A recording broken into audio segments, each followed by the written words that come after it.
presenting today challenges in liver transplant. So, next please. So coming to the history of liver transplant, first liver transplant was attempted by Dr. Thomas Sturgill in 1963. But first successful liver transplant was done by Dr. Thomas Sturgill from US in 1967.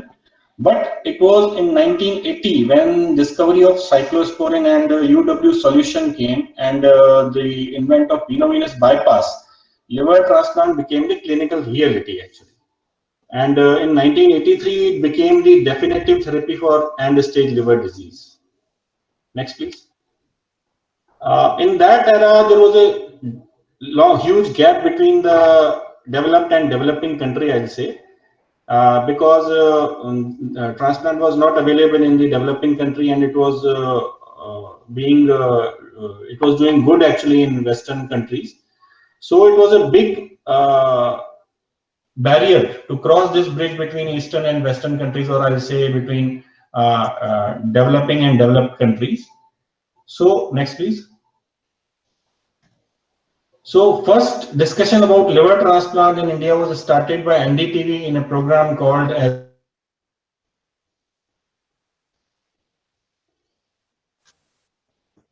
patient in India was bound to die. And this Indian patient, you can see, she was suffering from chronic liver disease, and she died within 1 month because she was in need of transplant, and she died without transplant. Next, please. In the same time, if you see, there was a patient in London. Next, please. Next slide. Yeah. The same CLD patient in London underwent liver transplant, and she was living a normal life. Next, please. Sorry. So in 1988, if you see, there were around 30,000 deaths in India due to liver failure, and whereas in Western countries around 4,500 liver transplants were done, and around 120 centers with 80% success rate. At that time, 5-year survival after liver transplant was around 70%. Next, please. So in 1990, committee was conducted and formed, and they found that problems were there. There was no brain death law, expertise was not available, organ trading in kidney was going on, and the cost of liver transplant at that time was enormous. So the first step in, next please. So the first step in bridging this gap was patient education. So the conference were conducted in all parts of India to increase the awareness about the liver transplant. So, but still the problems were there. Next, please. Yeah, sorry. So media was not very positive about this, and the cost was very high. Lot of blood products were required for one case, and it was not the focus of hospital, as it was thought to be a non-profit making process at that time. At that time, India was fighting with several other health problems, so diverting the healthcare funds were difficult. So it was just like putting a CT scanner in a malarial swamp. Next, please. So benefits of liver transplants were there definitely. We can say young and productive life. It would be available at lower cost. It would have been a national pride, and foreign dependence on liver transplant would have been ended. Next, please. And the second bridge was to bridge this gap with the law on brain death, because at that time there was no law on brain death. Next, please. So in 1991, Singhvi committee was formed to formulate the concept and definition of brain death, to see the requirements and its implication, and to safeguard against misuse. Next, please. So the Transplantation of Human Organ Act came in 1995, and they defined the organ retrieval criteria and how to declare the brain death. Authorization committee was formed, which will verify the document, and will see the emotional attachment between donor and recipient. And trade was actually made illegal, and it was considered as non-cognizable offense. Next, please. So third step was to bridge this gap was initial procedures, because it was a new procedure. No one was willing to undergo this procedure first time. Next. So in 1994, first heart transplant was done in India, and in 1995, first liver transplant was done. And in 1996, first living donor liver transplant, I'll say, was done.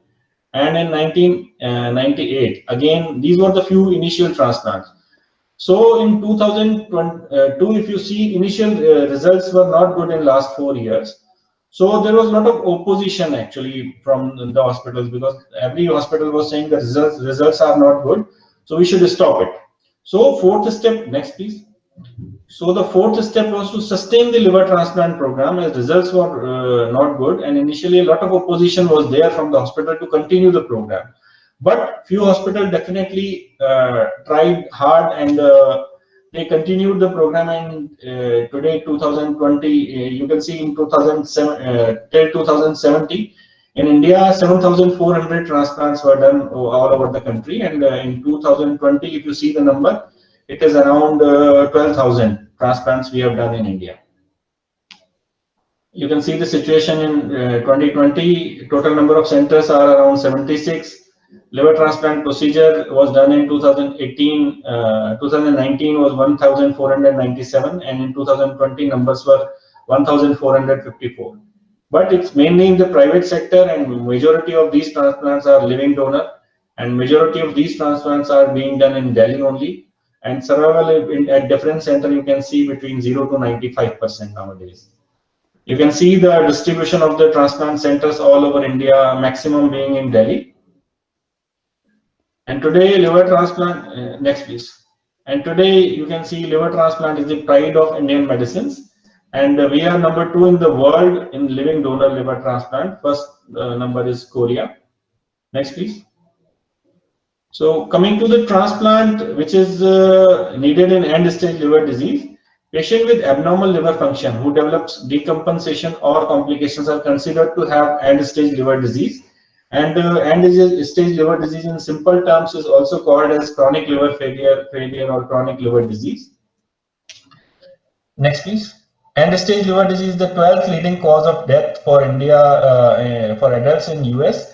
And in 2004, around 27,000 deaths were reported in US, which was around 1.1% of total number of deaths. India needs around 27,000 transplants per day for end-stage liver disease. Next, please. So there is difference in the leading cause of cirrhosis between Eastern and Western countries. So in Western countries, hepatitis C virus is the most common cause, followed by alcoholic liver disease. And if you see in Asia as a whole, hepatitis B virus is the most common cause of cirrhosis. And in India, primary cause of chronic liver disease were hepatitis B and C till some times ago.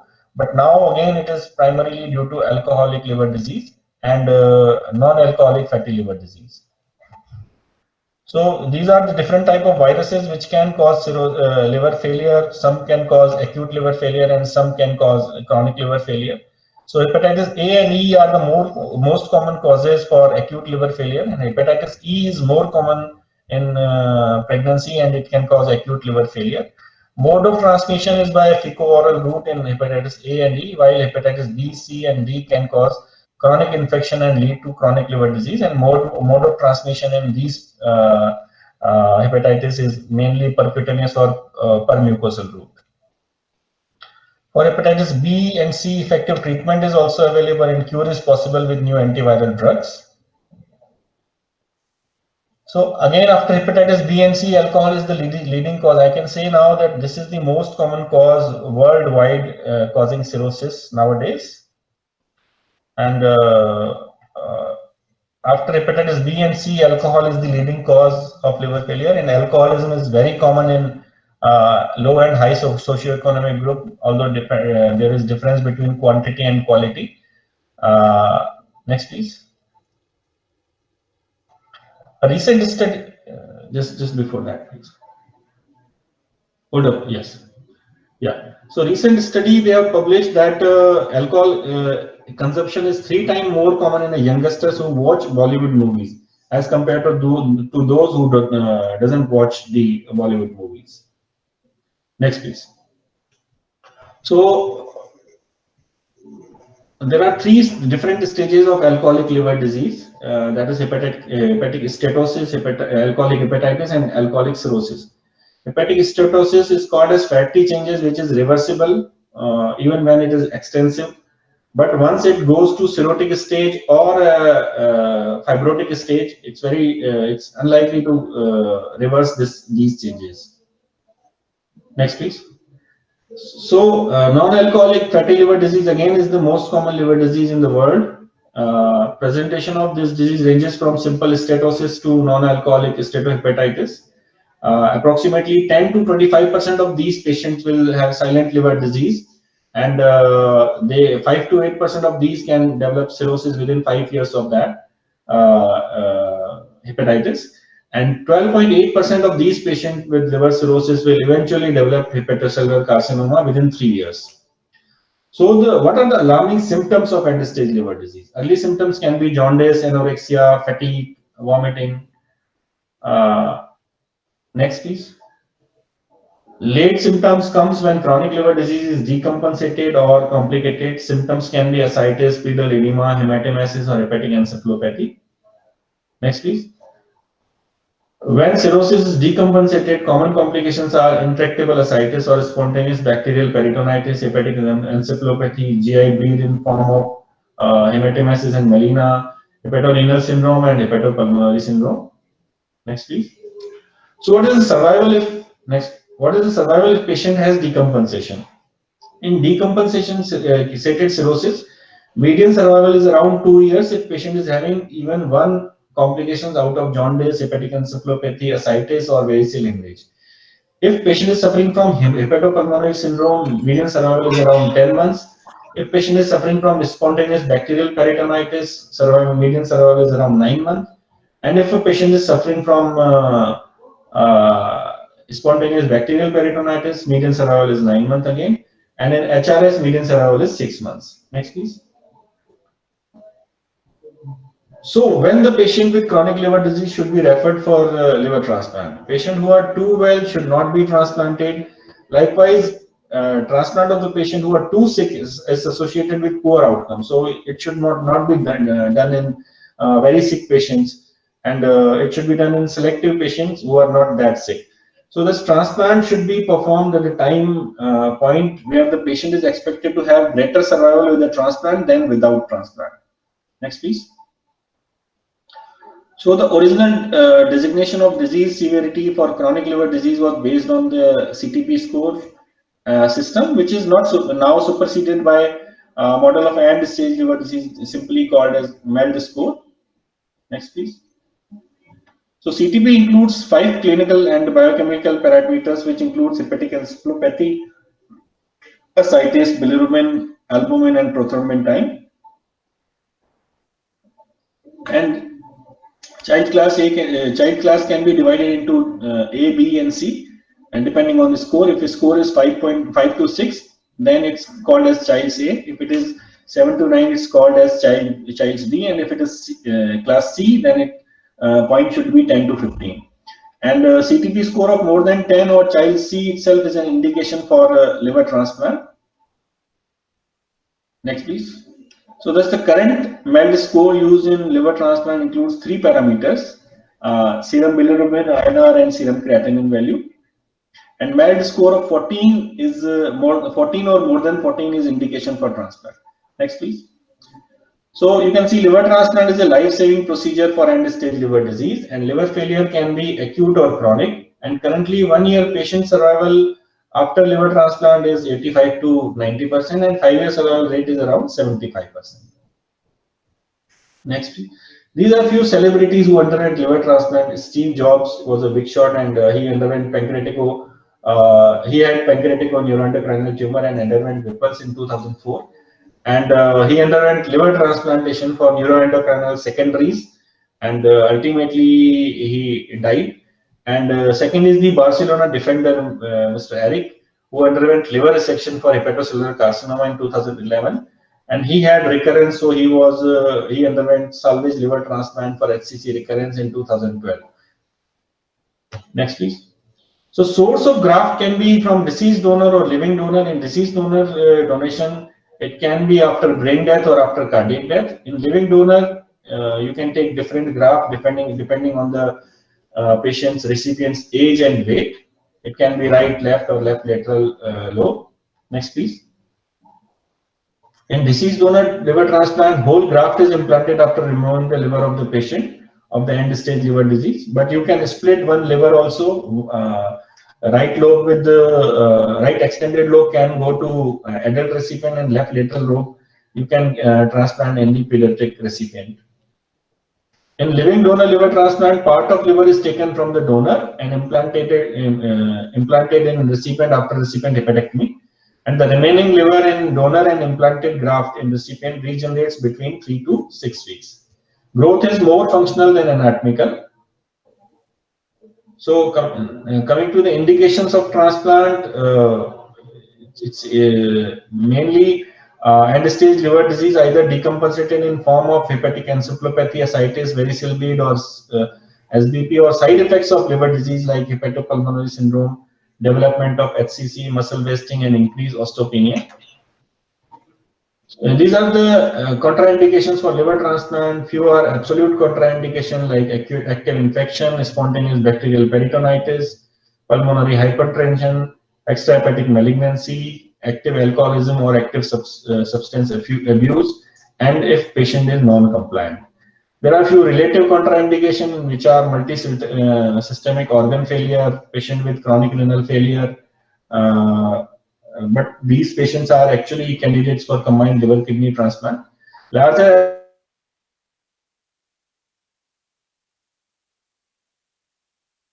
people have changed the criteria in living donor liver transplant. So we can go, if even it's large HCC, we can go ahead with living donor liver transplant. But that is the contraindication for doing deceased donor liver transplant in Western countries. HIV is relative contraindication because we have done few patients who were HIV positive, but their CD4 count was reasonable, so we did the liver transplant in these patients. So that is again the relative contraindication. Fulminant hepatic failure, in which there is rapid deterioration of liver function, is one of the most common indication for liver transplant. Fulminant hepatic failure, next please. Fulminant hepatic failure is defined as rapid development of jaundice, hepatic encephalopathy, and coagulopathy, and there is no pre-existing liver disease in these patients. And patients who meet the King's College criteria should undergo transplantation as soon as possible. And mortality in these patients, if they don't undergo transplant, is around 90% due to liver failure, sepsis, and multi-organ failure. Next, please. So how to select the donor and how to evaluate the donor? So ideal donor should be between 18 to 55 years of age, and the blood group should be compatible with the recipient, and there should be no pre-existing liver disease in the donor, and they should not be too heavy. BMI less than 25 is ideal, but we have done the liver transplant with a donor whose BMI was 33, 34, because if you see in Arab countries or Western countries, there is unequal distribution of fat. So if body is even fatty, liver is not that fatty. So we can do the scan and decide on that part. And the graft size should be adequate for the recipient, and remnant should be adequate for the donor. So these are the three-dimensional reconstruction which is mandatory for any liver transplant program. So after all clearance, radiologist is asked to do the 3D reconstruction of the arterial, portal, and hepatic venous anatomy. You can see the beautiful anatomy. It is very helpful deciding the transaction line also, and you have to see the volumes. Again, I will say volumetry is important to assess the graft recipient weight ratio and the remnant. If GRWR is okay and remnant is low, you can't take that donor. Even if GRWR is low, remnant is okay, you can't. So both should be normal. So ideal GRWR is 0.8, but nowadays we have changed the criteria. We can go up to 0.7 GRWR also, and remnant should be at least 30%. There can be a lot of anatomical or arterial variation, venous variation, but only contraindication is the part of right or left lobe is being supplied by the intrahepatic branch or the contralateral artery. So there are very few contraindications. We have not rejected any donor till now because of arterial anatomy. Similarly, portal venous anatomy is also important. The only contraindication, Nakamura D type of portal vein, where anterior sector of the liver is supplied by the left portal. Next, please. Next. Yeah. So similarly, biliary variations are again common, but nowadays variation it is not the contraindication. So, but we are doing still the MRCP before the liver transplant, but some of the centers have stopped doing it, but we are doing it because it's you can actually plan in a better way if you have MRCP before the surgery. Next, please. So similarly, variation in hepatic venous anatomy, if you see, is also common, and drainage of the anterior sector is important to plan the reconstruction of the middle hepatic vein on bench. But as I said, there are very few contraindication because of venous anatomy. Next, please. So again, graft is implanted after removal by anastomosing the right hepatic vein to right hepatic vein, right inferior hepatic vein to inferior vena cava. Middle hepatic vein is extended and implanted in the IVC. Right portal vein is anastomosed to the main portal vein, and right hepatic artery is anastomosed to either right hepatic artery, left hepatic artery, or segment 4 artery, depending on the size and lie. And biliary anastomosis is either done by doing duct-to-duct anastomosis, or you can do Roux and Y hepatocystectomy. If ducts are too far or multiple ducts are there, you can do Roux and Y hepatocystectomy. So next, please. After surgery, patient is shifted to the dedicated liver transplant ICU, and patient is extubated next morning, unless there are contraindication to extubate these patients. And liver function tests are done and monitored for twice a day for next 5 days. And fibrinogen level is the most important indicator for graft function in first 24 hours. There will be gradual normalization of SGOT and SGPT and total bilirubin. Prothrombin time will come down to normal in next few days. Early elevation of liver enzymes are followed normally by quick normalization. Next, please. So initial thrombocytopenia is again common, but after 7 days, after 7 to 8 days, platelets start increasing. And we do the Doppler ultrasound for 5 days to see the vascular flow in hepatic artery, portal vein, and hepatic venous flow. We also monitor the immunosuppressive drug levels, mainly the cyclosporin level or tacrolimus level. Complications after transplant can be early or late. Early complications are primary graft failure, vascular complications or infection, and episodes of acute rejection, which is common in first 3 months, and it can happen in 40% of patients. Late complications are infection, rejection, fibrosis, and recurrence of cirrhosis also. Next, please. If you see worldwide, patient survival rate at 1 and 5 years are 86.2 and 72.3% respectively, and graft survival rate at 1 year and 5 years is around 80.9 and 65% respectively. So I think I'll just discuss about few more things before going to experience about the one is ABO incompatible transplant, because there is a huge gap between demand and supply of the organ, and sometimes what happens that there is no blood group matching donor in the family. So ABO incompatible transplant is a good option in these patients, because initially when they started this ABO incompatible transplant, the results were not that good. But with modern technological advancement and therapeutic approaches like better immunosuppressive drugs and the research on plasmapheresis, the ABO incompatible transplant has been an acceptable option right nowadays when there is no suitable donor in the family. Similarly, in HCC, if you see, initially the criteria was very strict. The initial criteria was patient has to be within Milan criteria. That criteria was that there should be a single region whose size is actually less than 5 centimeter, or if there are multiple lesions, the total size should be no tumor should be more than 3 centimeter. That was the strict Milan criteria.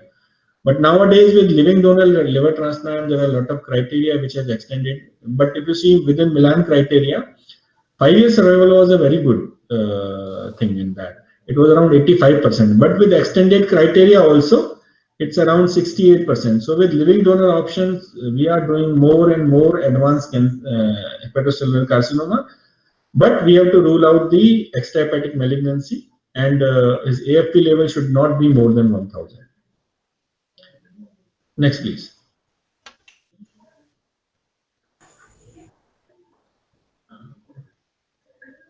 So these are few of our achievements. We have done pediatric liver transplantation in less than 10 kg patient, liver transplant in the smallest weight child in India, and liver transplant in a child who was having hemiparesis because she was coagulopathic. She had some brain hemorrhage and she became hemiparetic. But after transplant, that hemiparesis also got improved. We have done 5 dual lobe transplants in which we take 2 grafts from the 2 different donors, implant in one recipient because recipient's weight is huge. We have done retransplant in the children. We have done retransplant in adults.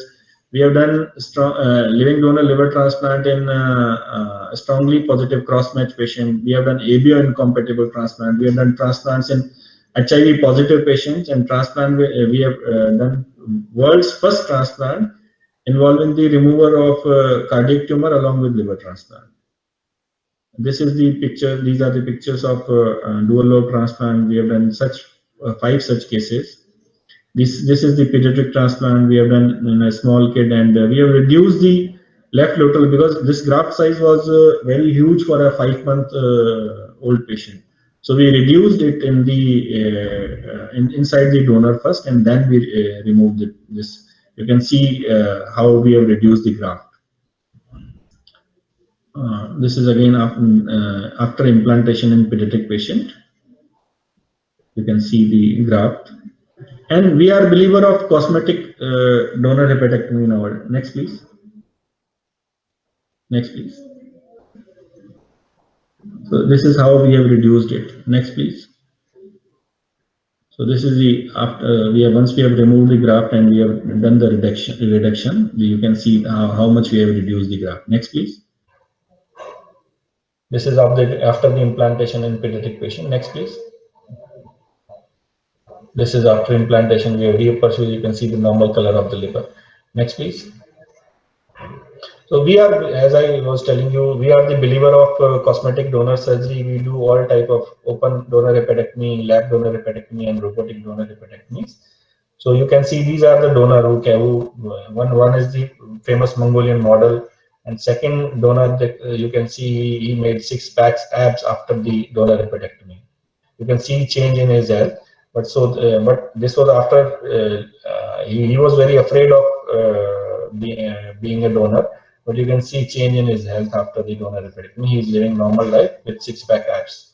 So to summarize, living donor liver transplant is a good management options for end-stage liver disease, and complication rate is low, and there is good survival. There is improvement in the quality of life. Cost has been reduced phenomenally in last 10 years, and there are still few concerns like living donor liver transplant is dominant in India. But ideal is definitely deceased donor liver transplant. And again, private sector is too dominant as compared to government sector. There are very few government sectors who are doing transplant. And we have to increase the public awareness for liver transplant because it has a very good success rate. Next, please. Next, please. So recently we have been in news because we have done one 9-month-old baby who was not having portal vein, and he was suffering from progressive familial intrahepatic cholestasis, PFIC type 2, and liver transplant is the treatment option. But the big thing was there was no portal vein in this patient. So we reconstructed the portal vein. So this was the probably one of the very difficult case we have actually done till now. So you can see the how happy this was our team. You can see how happy mother was, and kid was doing well after the transplant. Thank you. If there is any question, I'll be happy to answer it.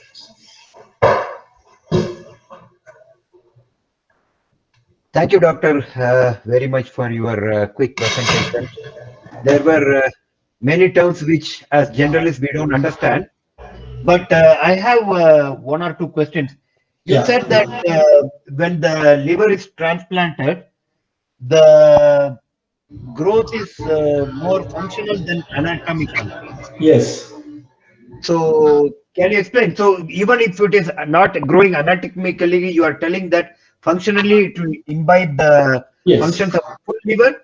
No, there is definitely functional growth, anatomical growth also. But what people think that if we remove right lobe, left lobe will grow and it will form the right lobe again, which is not possible. So there will be definitely growth of liver. It will increase in size, but it will be more functional growth than anatomical growth. So liver function will become normal in next 3 to 6 weeks for patient, and for donor it will be within 7 days it will come to normal. But his anatomical growth will take 3 to 6 weeks again. So it will grow anatomically also, but the shape will not be same. Okay. So they need not be concerned that the shape is not like a original liver. That's what you mean. No. See, again, as I said, functionally it should be normal. Size, shape doesn't matter. Okay. Thank you, doctor. And you were also talking about the compatibility. I think it is the HLA typing. Before they were looking at, or what else is it, doctor? No. HLA typing is mainly done in kidney. In liver, you don't need HLA typing. HLA typing is done just to prove the relationship between the donor and recipient. In living donor liver transplant, HLA matching doesn't matter. Oh, So you will need only blood group matching only. Okay. So liver compatibility is much more than kidney compatibility. Yes. Liver is a very resilient organ. Yes. Okay. And doctor, is it possible to do laparoscopically or is it only open? No. As I told you, we do all open laparoscopy and robotic donor hepatectomies. But for patient, for recipient, it has to be open. Okay. So I think I am doing more of the talking. So folks, if you have any questions, doctor is ready to answer it. And if there are any, of some patients and they have any questions, they have any concerns on anything, like, we don't have a donor or we have a donor, but he is concerned, can you have a sort of counseling? You are welcome to ask it.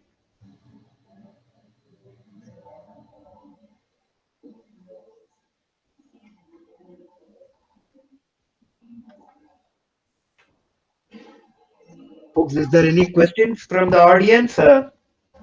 Because this is your chance to bug the brains of the doctor. No, I think if they have any question later on also, they Yeah. can convey it through you. There is no problem. But Okay. if they want to ask anything right now, I'll be happy to answer. Hello. Yes. Good day, Please. everyone. Good day, everyone. My question goes thus: in a case where part of the liver is not being affected, can it be simulated and there's a continuity in it, or without total cut off? That's my question. I didn't understand your question actually. Like, can part of the liver be simulated without cutting, maybe without grafting? No. It can't be. It can be. You want to say without transplant? Without transplant. Without transplant means you are talking about like stem cell therapy. Yes, like in a situation where part of the liver is being affected. Yeah. Can No, it be normally in cirrhosis. affected be cut off? So normally in cirrhosis, whole liver is affected, not the part. So you can't do that. There is no stem cell therapy which is working in liver cirrhosis right now. Okay. So, doctor, in continuation to that question, can the liver be grown outside in the lab, like stem cell? No.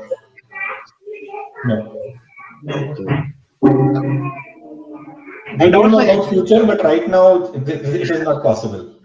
Yeah. Is there any difference in the life expectancy between a live transplantation and a cadaver transplant? Very minimal, I'll say, but the studies has shown that living donor liver transplant has better life expectancy, because in living donor liver transplant you choose the liver. In deceased donor liver transplant, whatever it is, whatever is available, you have to implant. But in living donor, you don't put fatty liver. You select the donor actually. Okay. Donor should, as I told you, the criteria: donor should be healthy, donor should be younger age, his liver should be not fatty, his anatomy should be ideal, his weight should be. So we take the pristine livers actually. We select the donor. We don't in giving deceased donor liver transplant. If you see, whatever we are getting, we are just putting in the patient. In this, we select the donor. If donor is not fit or that liver is not good, we are not actually doing liver transplant with that donor.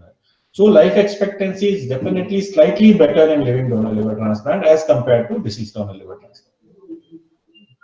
And also, is there a greater rejection in living versus, is there anything? No. Rejection is same. Rejection rate is same. There is no difference in the rejection rate in living donor versus deceased donor liver transplant. You talked about cyclosporine, which is used as the immunosuppressant. Yeah. I think it is known as the host versus graft disease. Does it happen like in 1 month or 6 months or 1 year, or even after it's fully functional, maybe after 5 years also it can happen? So Very rarely. It can happen, but very rarely. Graft versus host disease in liver transplant is very uncommon. It's more common in kidney transplant, I'll say.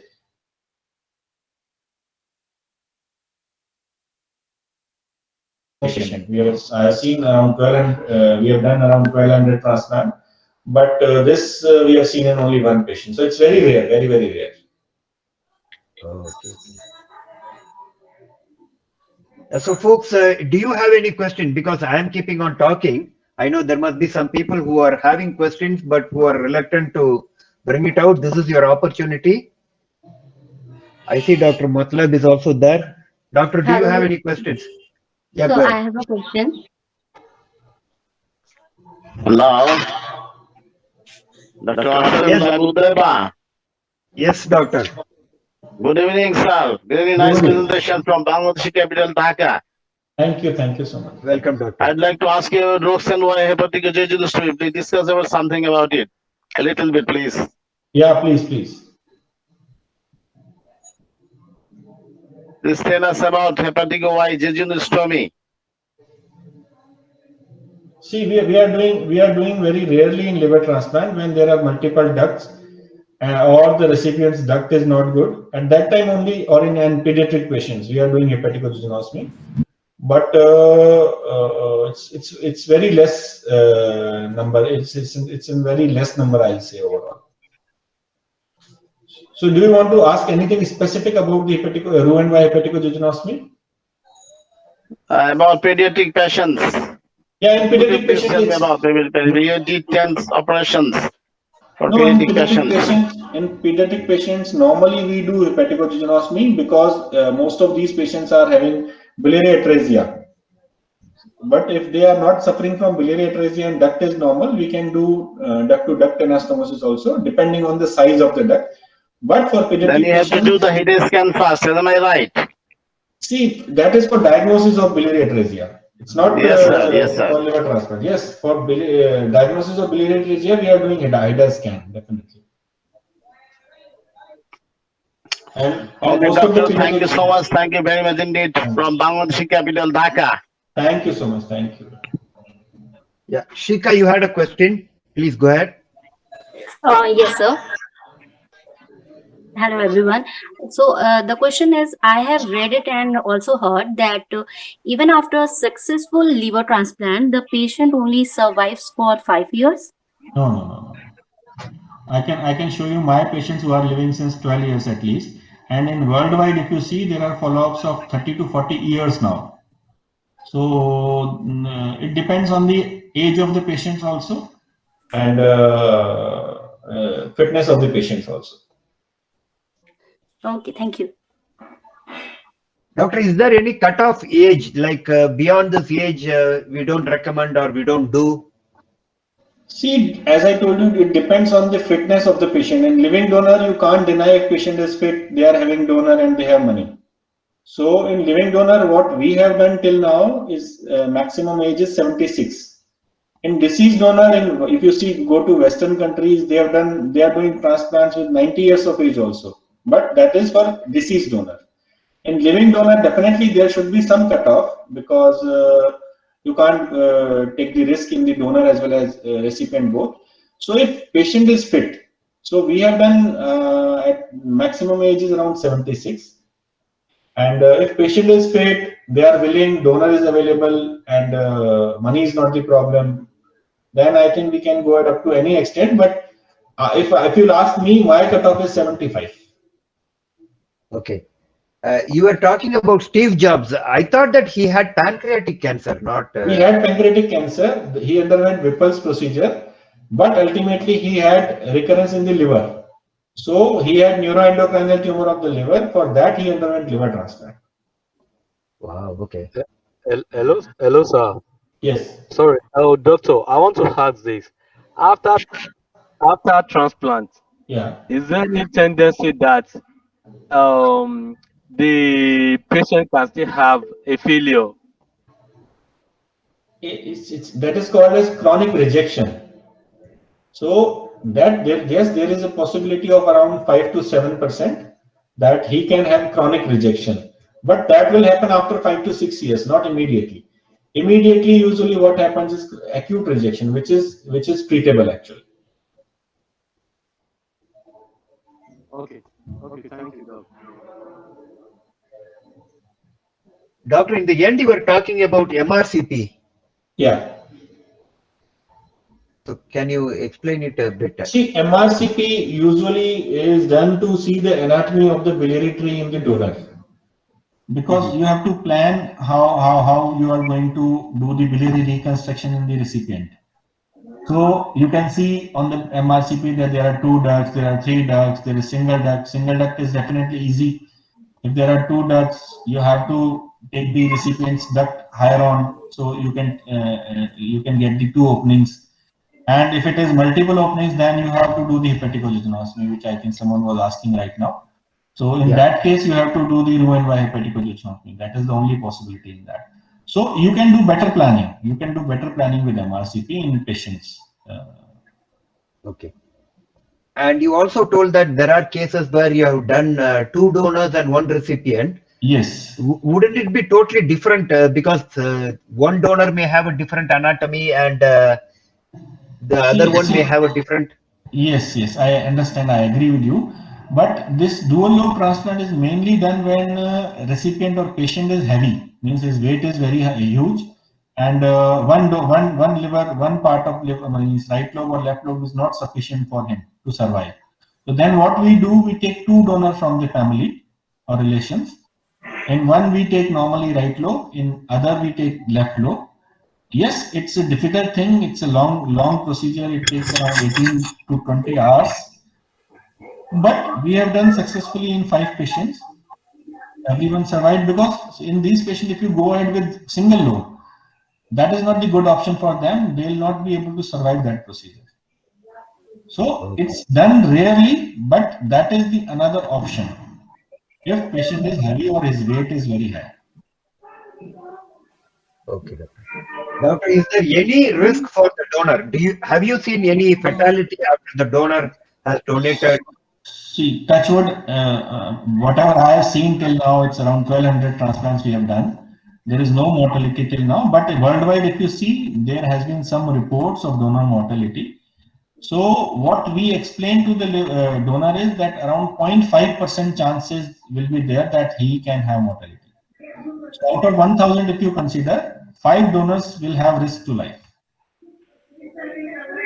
So it has happened in many centers. It has happened till now. Means once in a while it can happen actually. So when you talk about risk to life, is it due to infection or due to? No, normally it's not due to infection. There are 2 causes commonly. One, when you see, that's why I told you that remnant should be adequate in donor.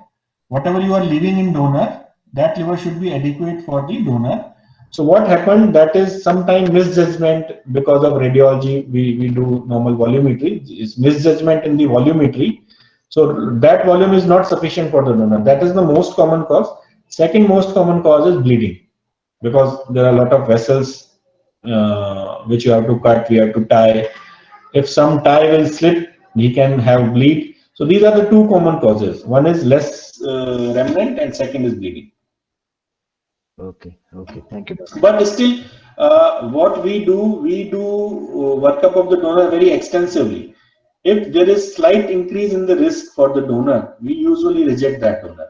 We don't take that donor, because patient is actually suffering from disease, but donor is normal. He's doing a good work by donating his half of the liver. So we don't take any risk in the donor. But still, even after doing so much investigation, thorough investigation, there will be definitely some risk, which is you can see, if you are crossing the road, risks, the same risk is there.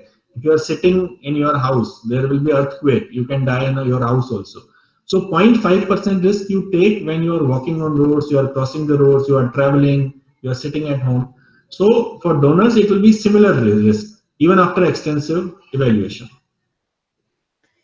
Yeah, I agree with you, doctor. Yeah, people don't understand the concept of risk. Yeah, go ahead. Sorry, doctor, I have this question. Can liver transplant be done without blood transfusion? Because some religions doesn't allow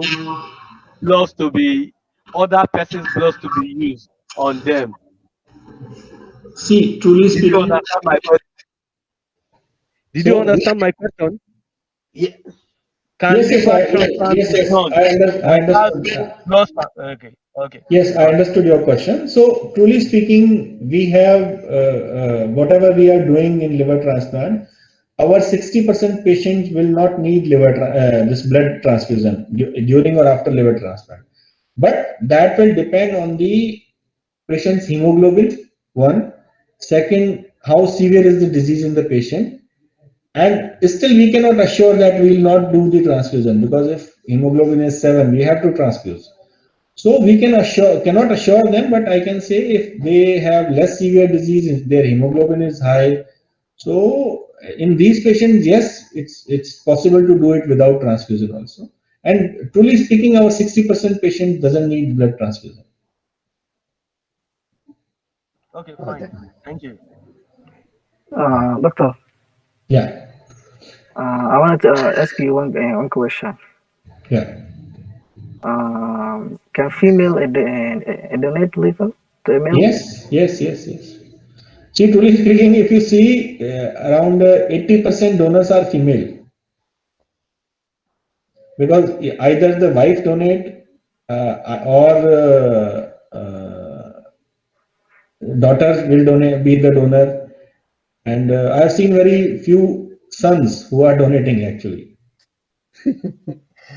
Thank you. so it is better to have daughters than sons. Yes. Interesting phenomena. So we are close to the end of the session. We have 3 more minutes, and this is your opportunity to ask any questions.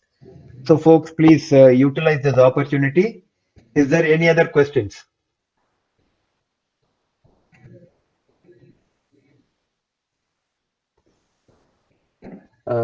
I don't hear anybody.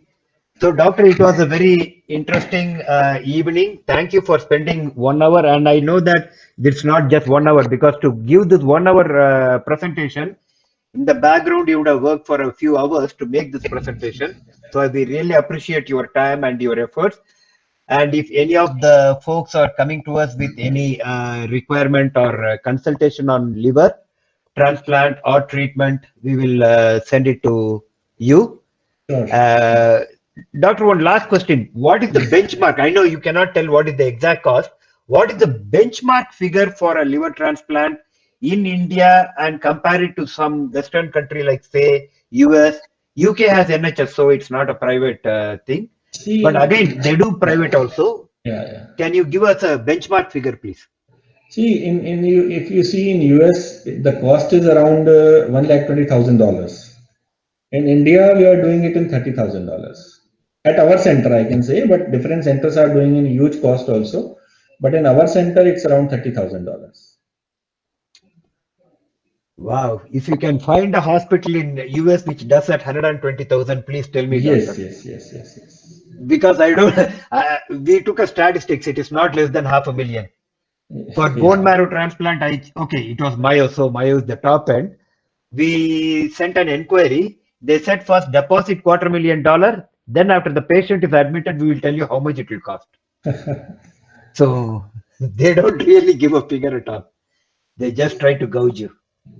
Anyway, thank you very much for indicating the figures also, doctor. Thank you very much. Thank you so much. Thank you. Thank Yeah, you very thank much. you everybody for joining us. Thank you. And we are conducting some webinars like this every month, and we welcome you to join. Thank you. Have a great evening or afternoon or whatever part of the day you are in. Thank you. Thank you. Thank you.